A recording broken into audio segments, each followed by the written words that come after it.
Здравейте, аз съм Ивайла Велева от Artportal.news и днес съм тук с Джон Малкович, който се съгласи да ни даде ексклюзивно интервю.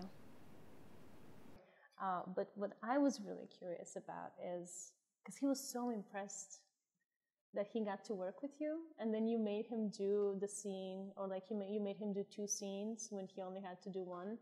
Why did you let him go on for so long? Well, I'll tell you why. We had cast an actor who left the production for personal reasons that I mean, I happily say it was me, but it wasn't. Not this time. And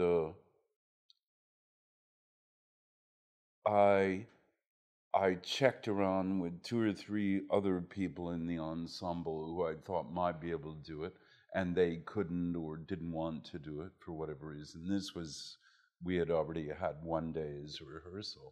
Oh yeah, it was you were really tight on time. Yeah, and then I called a friend of mine, a very, very fine English actor, who's a very old friend of mine, and he said he would do it, but he was doing a play at the National, so he would have gotten there, I think, 1 day before the first preview. And he said, I'll memorize it and we'll do it, but it just, you know, didn't work. So we brought in, I tried a New York actor I know that I think is a very fine actor, who at the time was married to one of our ensemble members, but he couldn't or didn't want to do it. I don't remember which. Or I think he wasn't free. So Yasin came in to read. I thought he was fantastic. So just kind of to make sure, I asked him to read something else to see. You know, it's a little different if somebody prepares something or if they're kind of flying without radar, you know. Yeah. So you sometimes try, at least very quickly, not in any particular depth, just to see how they respond to notes, to okay, try this or try that or try this objective, just to see what they do. And I thought he was perfect, and he was superb. It was an excellent production. I liked it very much. In fact, I went on to do it. I did it in France in some years later, 4 years later maybe, and in Spain about 6 years later, 5 years later. Oh, so it had a really long run. Well, different places. Different production, because different language, different. But in your life, everything. It lived with you for a long time. Yeah, a long time. And I nearly did it in Moscow some years ago, and may do it again. Don't know. I love the play, so. I would love to see it, and I haven't heard of any other productions of it. So if you're thinking about it. Yeah, I have been actually. That's awesome. What do you prefer? Which side of the process do you like to stand on the most? Oh, I don't mind. Acting, being I don't mind. Backstage? I don't mind. They're both equally I mean, great? It's a different side of the brain. I like to watch good actors, so I've always been delighted to direct. I mean, it's less delightful if you don't do a good job, but most things are that way. But I mean, I suppose I could say I prefer directing if it's a very good production. But that makes sense. It's a misery if it isn't, of course, but so is acting if it isn't a good production. That was going to be my next question, because as a director, you can contribute a lot to creating a good production. But as an actor, isn't your agency limited in that matter? Yeah. Because even if you gave a very good performance, I don't say me, but someone, gave a very good performance, it's a little bit of a waste if it's not a good play and it's not a good production. It's kind of a freak show, really. And all you can really say if somebody gives a very good performance in a bad play or a bad production is, I bet she's really good, or I bet he's really good. But it doesn't matter that much for the experience. Have you always, because a production it's a team effort, have you always liked to work with a team? Are you more of a lone wolf or a team player in that way? No, I mean, lone wolf is hard for theater. Theater, in the end, is a collective form, and I enjoy my colleagues and my workmates, really. Of course, I've done one-man things, but it's not my favorite thing, really. You like to work with the people. I do, yeah. That's awesome. I always think directing in film and on the stage, because we say, oh, this is by this and this director, but it's really, there's just a whole team of people, a whole world inside of it. Yeah, when I've done things, let's say successful things, that's generally because of the excellence of my colleagues. And when I've done things that failed, it's more likely my own responsibility. And that's not being modest at all. That's actually a fact. I think that's, the reality of life.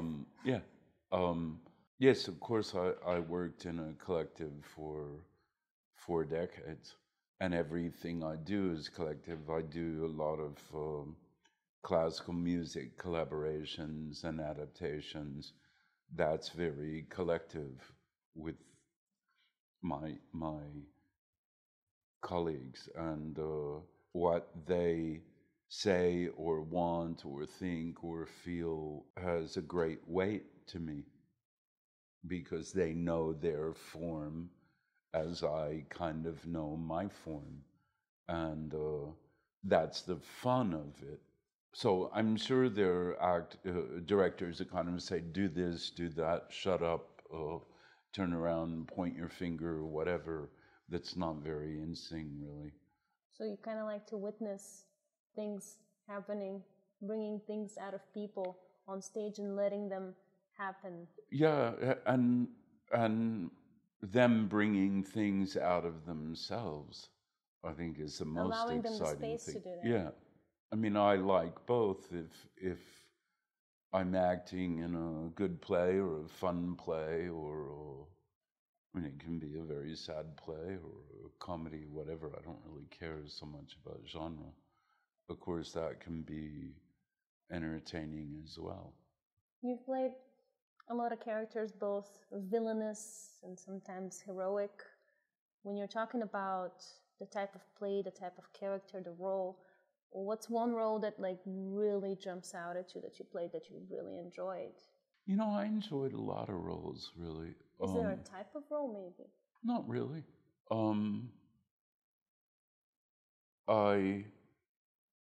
We did, in the very early years of Steppenwolf, I think a quite beautiful production of The Glass Menagerie, and I enjoyed that greatly. It was a great cast, and I think very beautifully directed.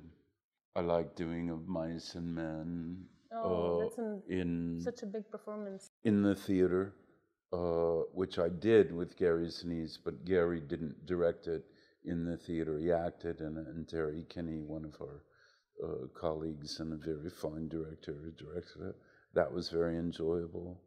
I liked very much a play called The Libertine about the English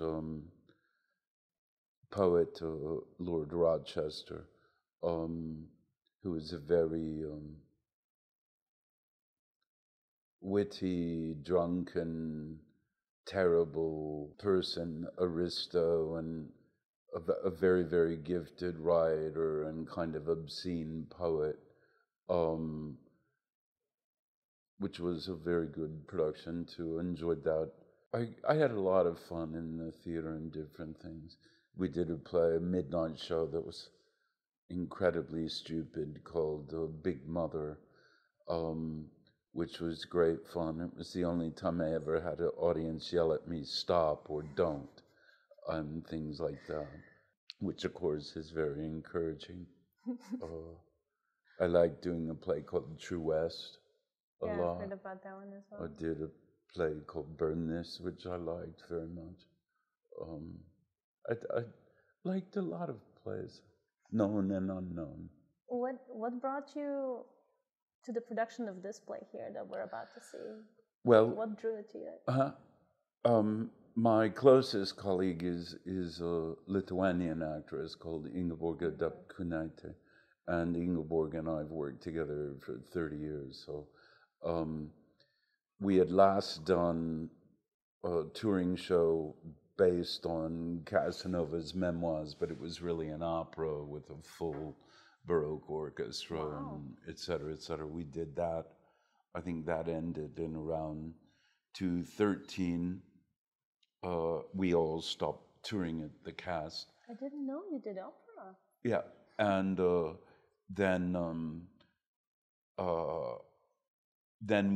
then we did a Russian film together with a very good Russian director, very clever, called Anna Malikian. And then, so we were looking for something else to do. We hadn't worked together in some time.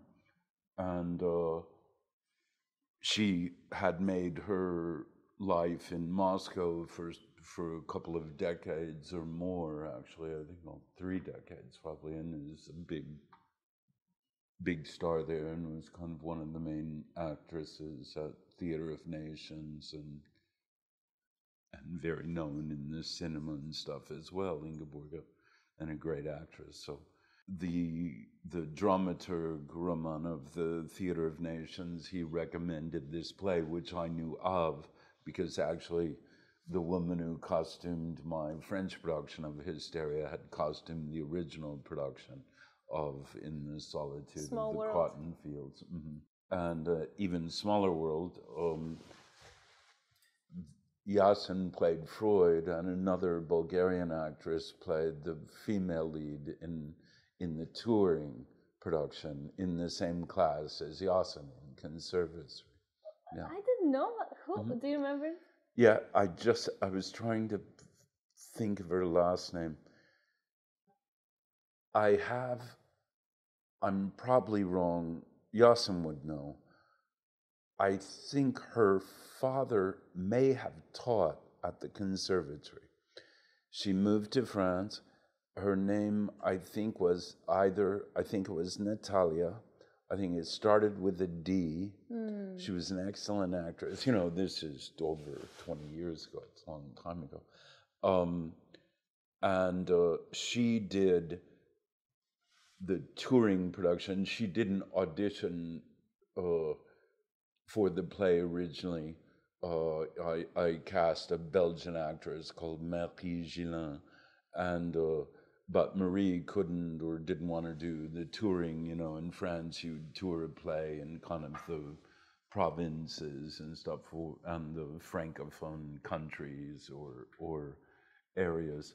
And then this year I did a film with yet another actor from the same conservatory who was fantastic too. That's awesome. Yeah. They'll be really happy to hear that. Yeah. Well, it's true though. Yeah. Really terrifically well trained. And these were all not in their native language. I mean, Yasin was in English, Natasha, I think she was called Natalia or Natasha, I think Natasha, was in French, and Samuel, who had a big part in a film I'm in about the Roman philosopher Seneca, he was, I think, a year behind Yasin in class, or 2 years, a year or 2 years. But he works in German normally, so. I'll find those people. Yeah. And see how they went. Yeah. So about this play, you and Ingeborga basically were looking to do it, and then you found the script. Roman, who's the dramaturg at Theater of Nations in Moscow, recommended the script. And Timofey Kulyabin, who's a wonderful young Russian director, who had a very highly thought of theater in Novosibirsk, which was run by his father. The Red So he Torch? really, so he grew up really in the theater, and is fantastically talented. He wanted to do it, and Inga had worked with him, and she came here in December and saw his production, which she loved here at the National Theater. It was amazing. Yeah, she said it was spectacular. He's very, very gifted. He really knows how to turn a text. Yeah. He's very, very sharp. Upside down. Yeah, absolutely. He's very really sharp. smart. Yeah. So one thing that stood out to me when I looked at the script, it was like stacking bricks. I mean, it's like a series of monologues.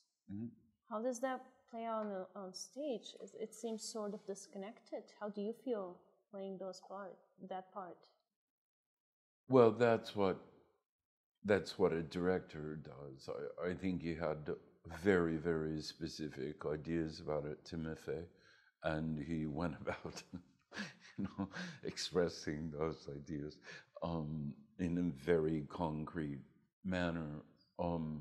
So I don't think it's at all disconnected. Now, of course, it remains an odd, highly literary play as a script, but I think he made it more of a dream.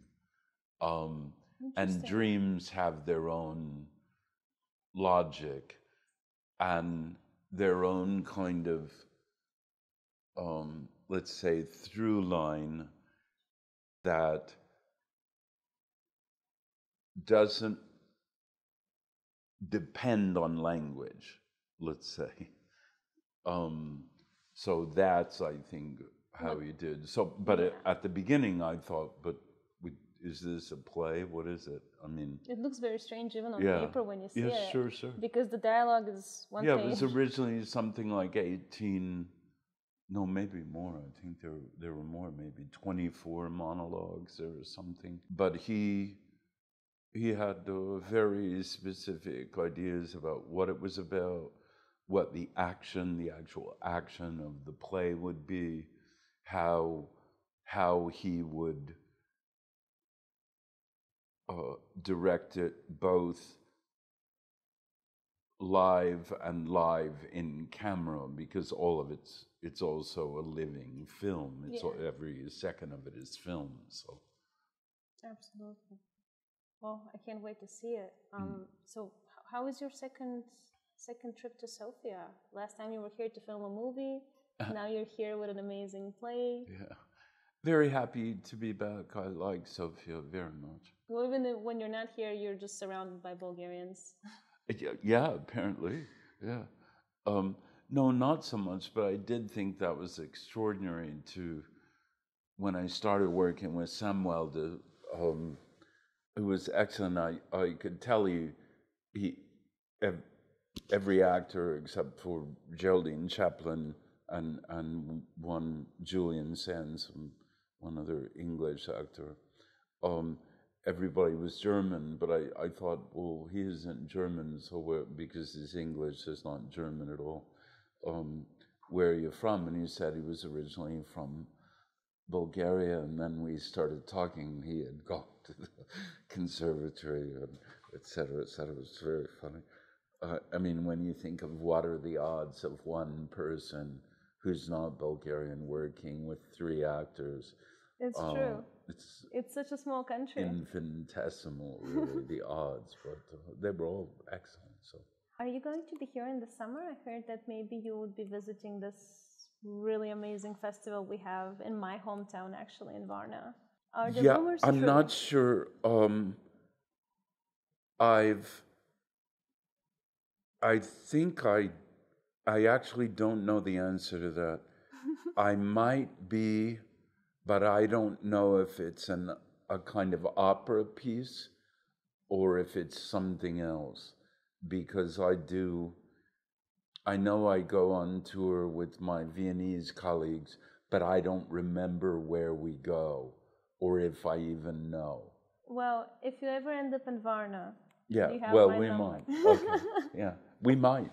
I know we're going back on the road in the summer, but I don't, if they even told me, I don't remember exactly where we're going. But I also do other pieces that may very well be booked there that,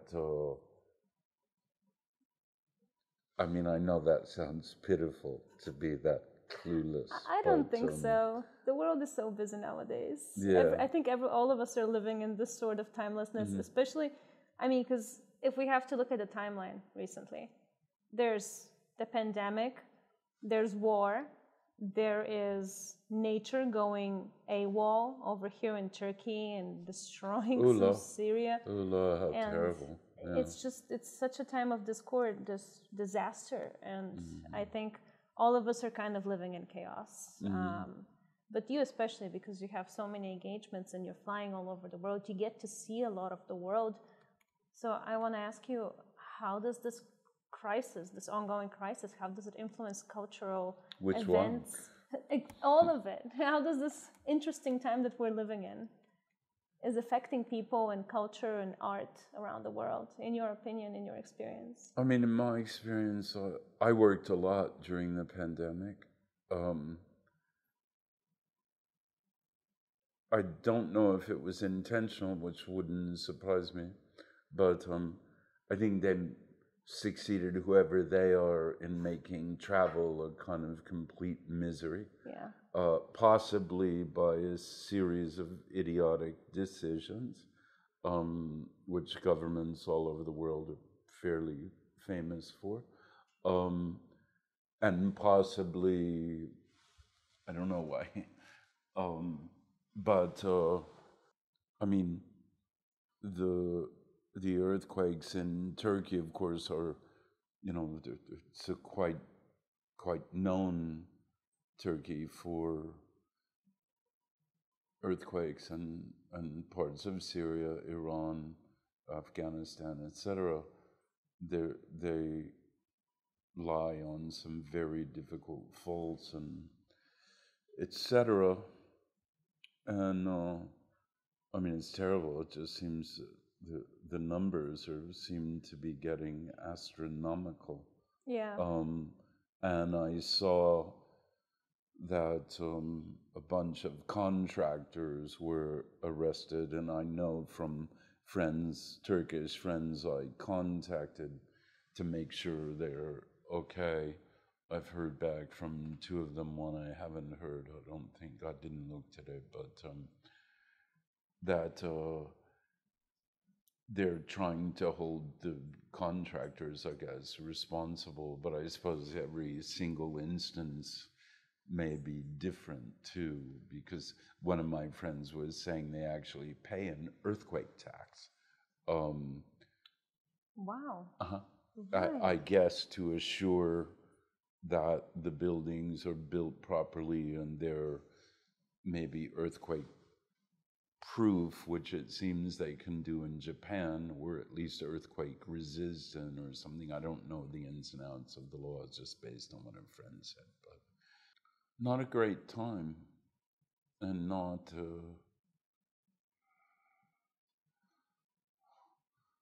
spectacular leadership, not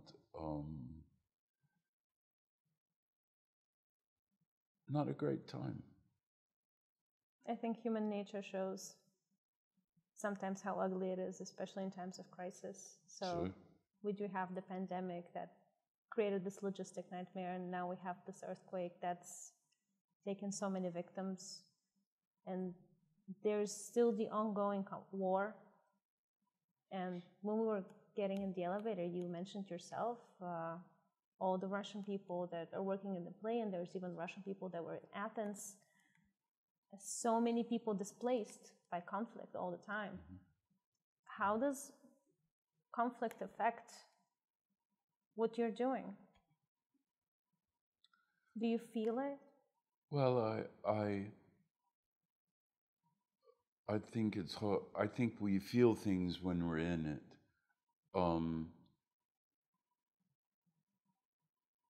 I think it's been great stress on my colleagues, many of whom are Russian, in other projects too.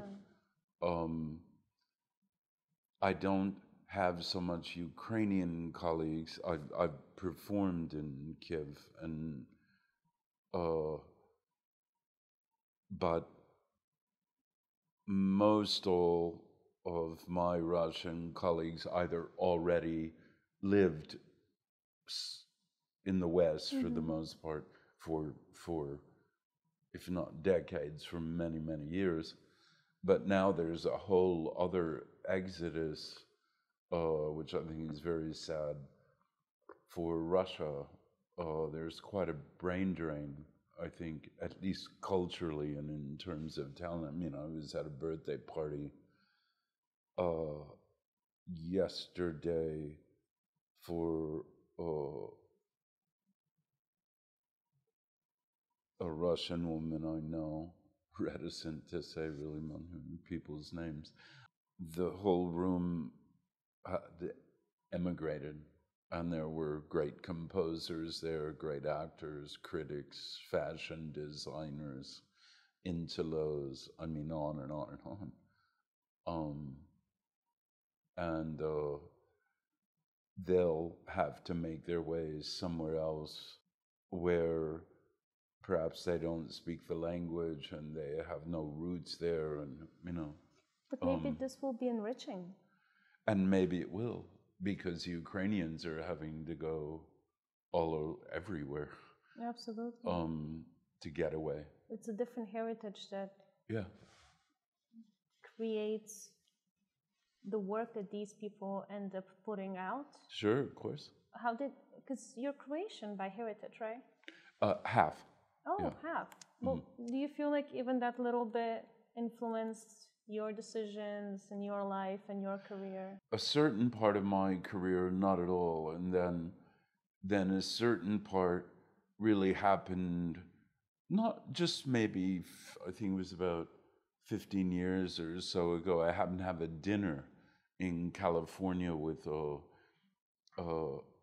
man who conducts a Baroque orchestra. And he asked me to work with him. And I said, doing what? And we started to talk, and I ended up doing 3 collaborations. One, I toured around the world for 5 years, and the other for 2.5, and the other a less amount of time because it was quite a big production we just did in the big European Philharmonies. And that led to other collaborations in that field, all kinds of different things. So that was a big change in my life. But no, Croatia, my grandparents are a quarter French, a quarter Scots, and half Croatian. Oh. Although I think on my grandmother's side, there's Serb. On the Croatian side, there's also part Serb, I think. We really don't know. No, that wasn't a huge influence on me, I can say. But on the other hand, I happened to have spent a decent amount of time in the Baltic doing this, that, or the other. And I've always been very comfortable here. But I think I'm a product of the time when I grew up, where I grew up, etc., which was in America. That's absolutely true for all of us. But at the same time, you do seem to know how we tick over here. I mean, you're open to us as people in the Balkans, course, yeah. and you can really tell as if you intrinsically understand the mindset, the emotional world. It's possible. I mean, I knew my grandparents on my father's side and on my mother's side, but on my father's side, who were Croat. And as I say, I mean, I've spent time in Serbia and Bosnia and Bulgaria, Romania, where I'll be doing another,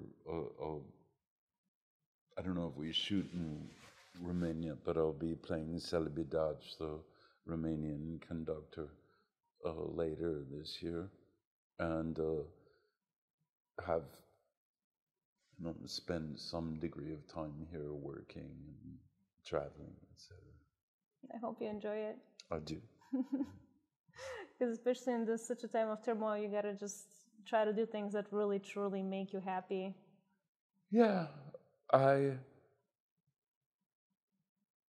mean, there's pretty much nothing one person can do about when people decide there's no other option but to have a war. Oh, that's always, as Faulkner said, no battle is ever won. It is not even fought. The field only reveals to man his own folly and despair, and victory is an illusion of philosophers and fools. I mean, that's my feeling about war, kind of wherever it is. It just seems such a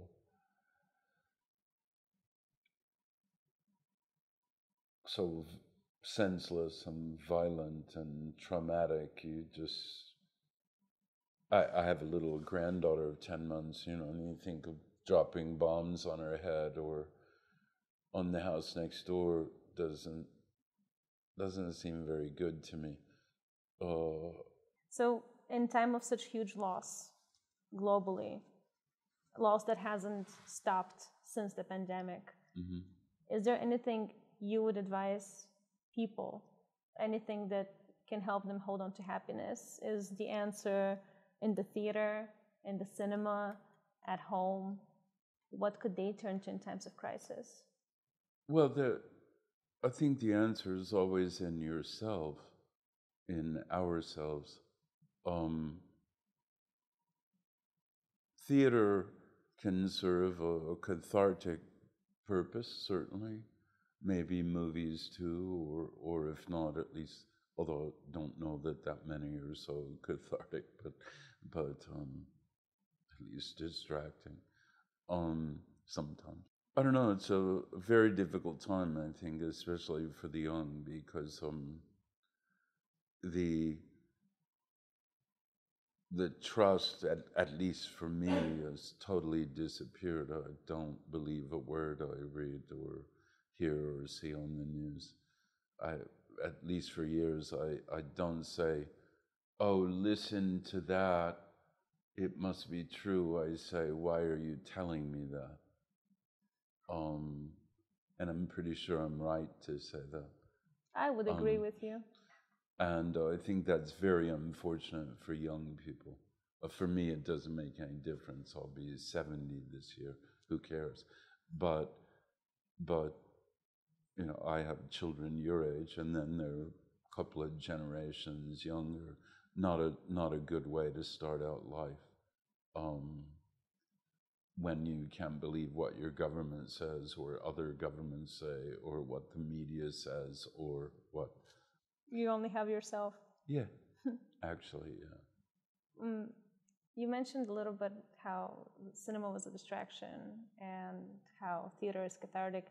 Is this how you see it in your career too? Do you prefer theater because of this cathartic quality that it brings? I don't know if I mean, I prefer the element of theater that's living.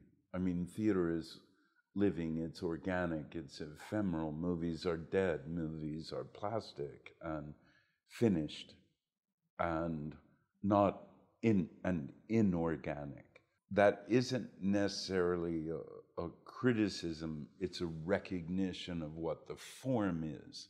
Theater isn't that, really. I mean, of course it has form and structure and rigor and conception and this, that. And of course, I would certainly say a bad play is much worse than a bad movie. Nothing, no cultural experience is worse than a bad play, I think. But it's more what I grew up with. It's more the form. I mean, I compare it to if you're a musician and you play the piano, but you get known for playing the saxophone. I mean, it's still music. And reading music will help you play both, especially if you don't play by ear. But acting is kind of a thing you play by ear, although the more your brain can give you options of interpretation, then probably the more ways you can play. But when I do this play, I've rehearsed it hundreds of times, even though we've only played, I think now it's 11 times, 12 times. So few. Yeah. When we opened in Riga, I think we played 5 shows. We rehearsed it, God knows how many times. And we did, with Timothy, you're not under-rehearsed, let's say. But every time is different. A movie can't be like that. It's not that. So you can't develop something really. I mean, you can develop to that day only, but then it's done and you never go back. Theater, you go back constantly. And if this play is kind of a dreamscape, that dreamscape changes. Does it change you or do you change it? I don't know, but something like that. And movies just don't have that. There's not that option. There's not that capacity in cinema. It's a finished thing.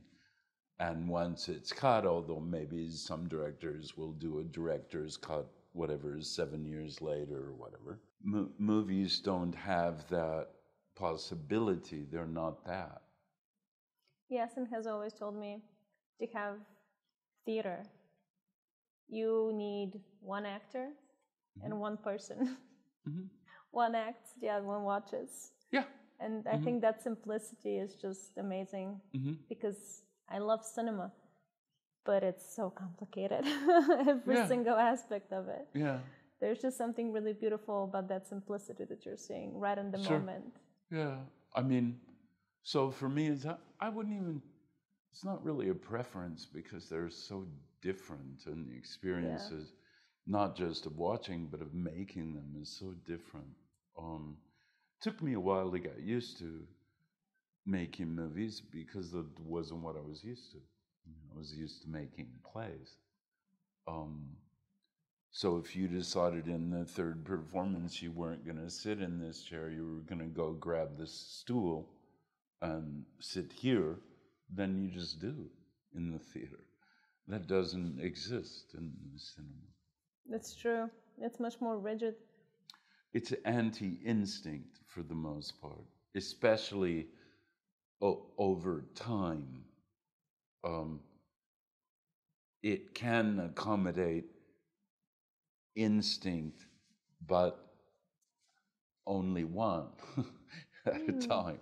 You never have a second one because you never revisit that scene or that shot. And does that come from the actor or the circumstances around the actor, from the circumstances? Audience? Yeah.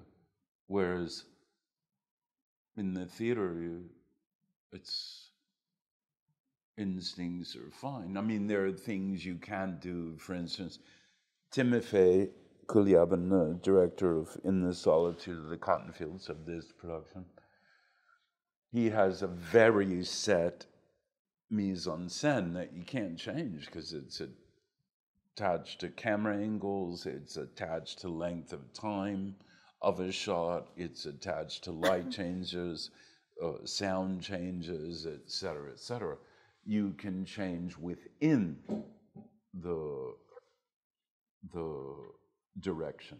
Is that interesting from standpoint of view of being sort of a mix between theater acting and film acting?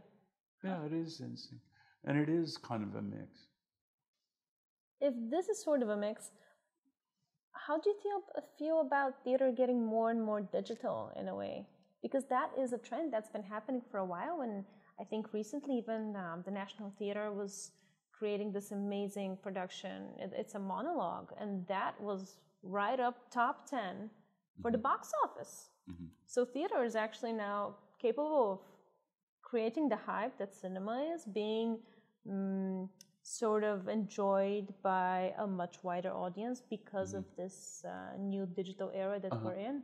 How do you feel about that? I feel absolutely fine about it. I use it a lot myself and have for decades.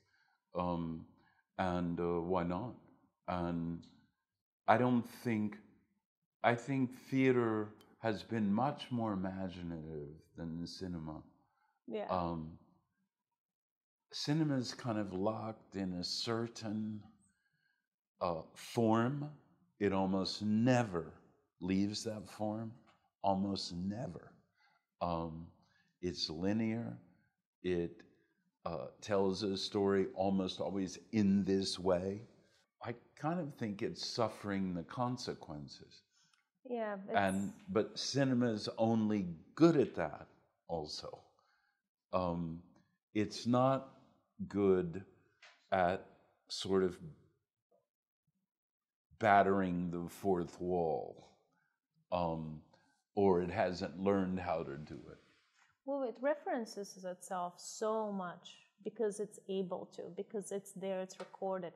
Yeah. Whereas in theater, there's limitations to that kind of reference because you're playing for all these different audiences, different people every night, and that gives it that freedom.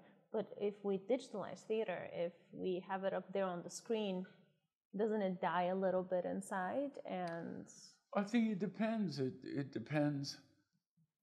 I think it's very difficult to film a play, let's just say a straight play or something. But filming something that is cinematic in form, maybe, or filming something that has an awareness of what is cinematic or uses film is probably a very different thing. I saw just a few minutes of this production when we were kind of trying to figure out, what did I do then? What was that?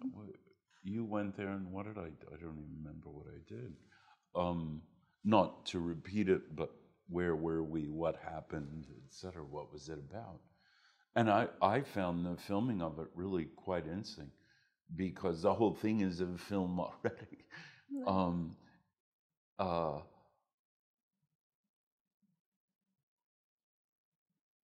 It's just on stage. So I think theater has a freer, more malleable, I fear kind of, it has more potential. I mean, films lasted 100 years, 120 years. Theater is already centuries. Millennia. Because there is, I think the same way you do, but there is this fear that theater is going to become obsolete, as if people are not going to want to experience the live performance here in Bulgaria, because and the work that we do here with our platform. I told you a little bit about it. We're trying to popularize theater all over the country in a way that makes it accessible, for example, for small towns, to have a theatrical production that has its own life online. Yeah. Yet people are so reluctant to give it a chance because they think theater is becoming obsolete, and they think this is helping theater become obsolete. They think digitalizing it will just, that will be the end of it. Yeah, I wouldn't agree. I mean, meaning, I don't think theater is at all obsolete, because people have reflected and invested a lot of creativity in enlarging the capacity of the form of how you tell a story. Harold Pinter already, 30 years ago or something, wrote a play called Betrayal, which is done backwards. So the last scene is the first scene, and then it goes back to the beginning. That's something in form, and all kinds of people, from Lepage to Robert Wilson to just all kinds of people, all the Europeans, they've made so many experiments, and successful ones, in form. And you just, I mean, of course there are experimental films, sure, but they are pretty obsolete. Ironically, yeah. That's exactly how it's been going. You filmed so many films, so many movies, and you talked to me a little bit about being John Malkovich just now, and I read this little interesting tidbit about how you asked, well, what if it's like Tom Cruise, and can I direct it? Why create it in such a way? How did you? Because it's funny to me that you said why not Tom Cruise, and can I direct it? That would have been a movie I want to see as well. Yeah. Well, because I probably, like a number of things I've done, I responded to the script more as a director. I wasn't very interested in the script about John Malkovich. It's not a big field of interest of mine. But I love the characters Charlie Kaufman wrote. I love the story, the action of it. It has variancing design elements. It has this kind of circular mathematic that I found variancing, and just really interested me. In the same way,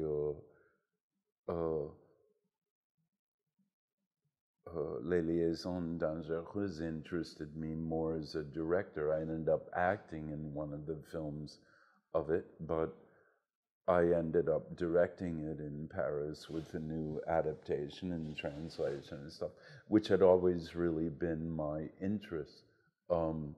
Whereas, say, Of Mice and Men doesn't interest me to direct.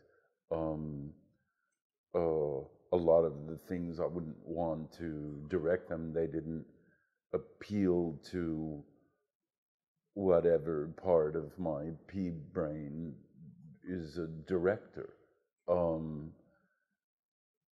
And I think that's pretty normal, really. But it could have not been Tom Cruise. It could have been lots of people. But Charlie didn't want to do that. And so at the time I said, okay, well, good luck. And, it's a fantastic script, good luck. But I never thought anybody would make it. I mean, that seemed to me nuts. But I could have imagined a lot of people in it. But it wasn't my project. It was Charlie's, and in the end, Spike Jonze's too. Speaking of directing, in the way you approach a script. I think it was Hysteria that actually was supposed to be directed by your friend Werner Herzog. Is that correct? No, it wasn't that one. It was another one I did with Yasin. That's called Lost Land. Yes. And it wasn't Werner, who I like very much. That's a great idea, actually. But it was Volker Schlendorf, another German, another of the new wave German directors. Sorry about that. No, who were great friends. Nothing to be sorry about.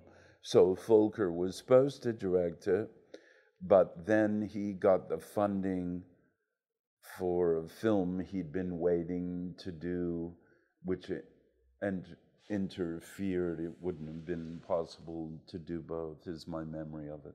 Instead, Terry Johnson, who had directed a play of the writer Stephen Jeffries, Terry had directed Steppenwolf's production of The Libertine, which I was in, and Terry had written Hysteria, which Yasin was in as well, playing Sigmund Freud. And Yasin and I were both in Lost Land. But no, I was never meant to direct that. Only I was going to maybe act in it. It's just so funny because I never thought that someone who's such a prolific actor would be approaching a script they read as a director. It seems like that's what you enjoy the most, just directing, just getting the things out of the play and then bringing them out, more so than living in someone else's dream of a production. Well, I can kind of go either way. I mean, of course, you have a lot of freedom as an actor, and I like acting, and I like fulfilling a director's vision if I can. I mean, if because I'm capable. Yasin told me when he was playing with you, and there was this one time that he said you turned your back towards the audience, and that's when he had this amazing moment where he was looking at you and you were looking at him, and then he was looking at this whole huge audience. And then he told me, I felt so supported because through your eyes I felt this amazing energy that told me everything was going to be fine, and that we're gonna make it. And it's I had a good time doing that. It ended up not to be a good play, unfortunately. And I love Stephen Jeffries, who's passed from this world, sadly. And I love doing The Libertine, but we never solved the issues of Lost Land. So finally, I just wanted to ask you about Square 500. I know that there's an exhibition that's going to be hosted there, that you're going to be opening. Yeah. How did that happen? That surprised me so much. It's just you came here and then this exhibition's opening up, and it's one of your most iconic. Completely accidental, I think, because the exhibition date was long before this date, I think, but I might be wrong. That is work I did with a very gifted Chicago photographer who is an old friend and who I like very much, both Sandro and his work, called Sandro Miller. It is recreations of Sandro's favorite iconic photographs from, I mean, obviously from the age of photography, but it's not the only thing I've done with Sandro. I've worked with Sandro doing crazy, goofy things for years. This one in particular is recreations of iconic photographs, none of which use Photoshop or anything, but I happen to be the subject, or I should say I kind of play the subject of all of these photographs from Marilyn Monroe to Salvador Dali to Picasso to Bette Davis to Muhammad Ali to all kinds of different people, known and unknown, small girls 5 years old to a little boy holding a grenade to I don't know what. And you'd have to ask Sandra what possessed him to do that. But that was an extremely complicated photo shoot. You had to have some wigs made and costumes set and everything. He spent years on it. I mean, you know, I just came in and go, okay, Marilyn Monroe, whatever, fine. Did you have a favorite?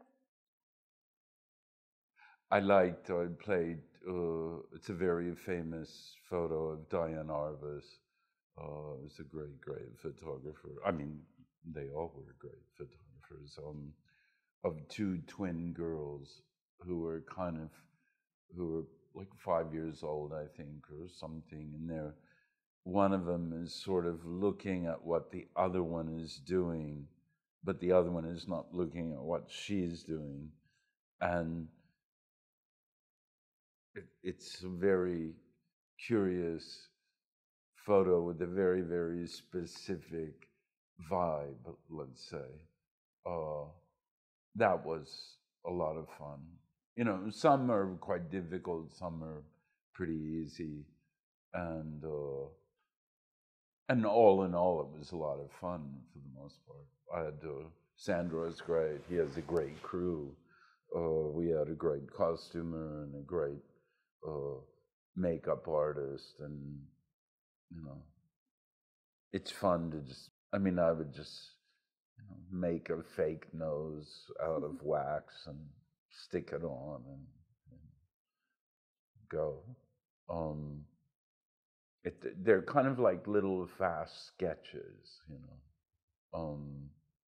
but some, of course, you couldn't really tell the difference.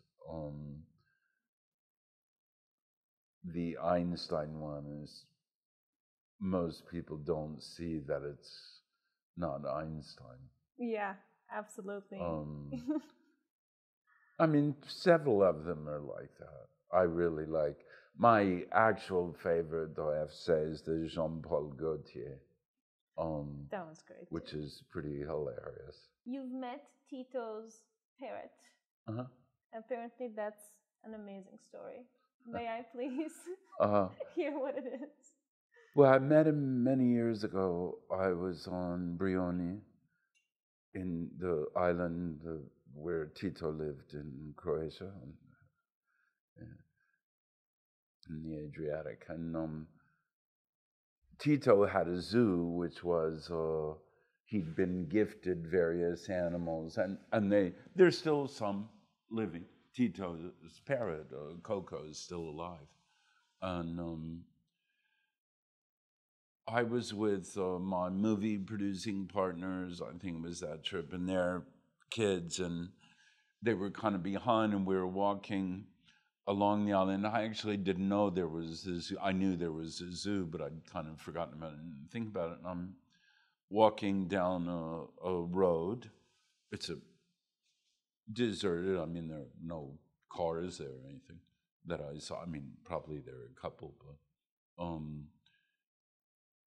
and it was the zoo, and I heard somebody go, "Hey, come here," and I kind of looked around, and my friends were way back, and I look around and I go over, and it's Tito's parrot. He's just hanging upside down and moving his head in a kind of 360. And he goes, "Come here, come here."